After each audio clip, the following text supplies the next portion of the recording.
राधे राधे। एक प्रसंग जब श्री कृष्ण ने भक्त के नियम को टूटने न दिया।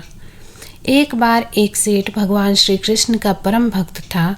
वह अपना काम धंधा करता था और सोते जागते ठाकुर जी का नाम जपता रहता था। उसका एक नियम था, वह रोज शाम को श्री कृष्ण के मंदिर में जाकर 4 लड्डुओं का भोग लगाता था। एक दिन उसे किसी काम से शहर से बाहर जाना पड़ा और वहाँ जोरदार बारिश होने लगी और वह वापस न जा सका था।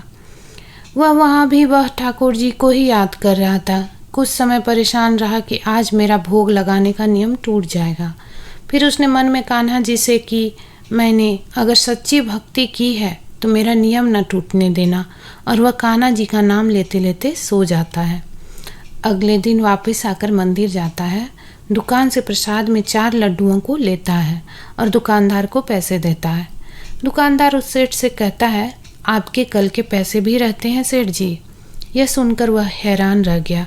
उसने दुकानदार को बताया, कल तो वह आया ही नहीं, तो कल कौन प्रसाद ले गया।